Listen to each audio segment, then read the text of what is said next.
தொட்டில் பழக்கம் சுடுகாடு மட்டும்னு சொல்லுவாங்க. அந்த மாதிரி இன்றைக்கி வந்து சாண்ட்ரா வந்து திவ்யா கிட்ட சொல்கிறாங்க, ஹே அந்த பால் பாக்கெட் எடுத்து நான் ஒழிச்சு வச்சுட்டுமாடி பேசாமல், யாருமே பால் குடிக்க வேண்டாம், யாருமே டீ குடிக்க வேண்டாம் அப்படின்னு சொல்கிறாங்க ஜெயிலில் படுத்துட்டு. அப்போ திவ்யா சொல்கிறாங்க, இல்லைக்கா வேண்டாங்க்கா, விட்டுருங்கக்கா, கொஞ்ச நேரம் நம்ம தூங்குவோம்.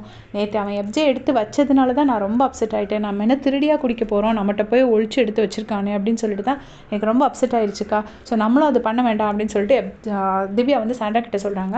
உடனே சாண்ட்ரா சொல்கிறாங்க, இல்லடி இருக்கட்டும், தெரியட்டும், அவங்களுக்கு எடுத்து ஒழிச்சு வச்சிடலாமா, நான் பார்க்குறேன் அப்படின்னு சொல்கிறாங்க. ஸோ இப்போ எனக்கு தெரியுது, அந்த ப்ரஷ் எடுத்து ஒழிச்சு வச்சது கண்டிப்பாக சாண்ட்ரா தான். அன்றைக்கே எனக்கு கன்ஃபார்ம்டாக தெரியும், என் மனசுக்கு தெரியும். பட் என்கிட்ட ப்ரூஃப் இல்லை அதை ப்ரூவ் பண்ணுறதுக்கு, அதனால் நான் அதை சொல்லலை. பட் இப்போ வந்து தெரிஞ்சிருச்சு. ஏன்னா ஒழிச்சு வைக்கிற இந்த ஒரு ஹேபிட் ஒன்று இருக்குது அப்படின்னா அதை தான் அவங்க திருப்பி திருப்பி பண்ணுவாங்க. திருடுற ஹேபிட் இருந்தால் திருப்பி திருப்பி திருடுவாங்க.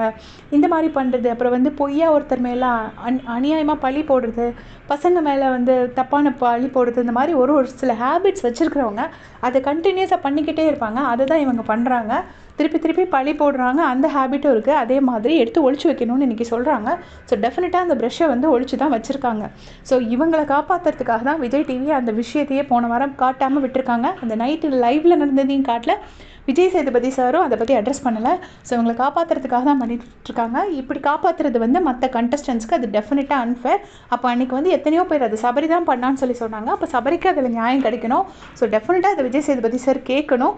யார் பேரில் பரவாயில்ல, சபரி பேரில் தப்பாக இருந்தால் கூட பரவாயில்ல, நீங்கள் வந்து போட்டு காட்டுங்க, அது யாருங்கிறது எங்களுக்கு எல்லாருக்கும் தெரியணும்.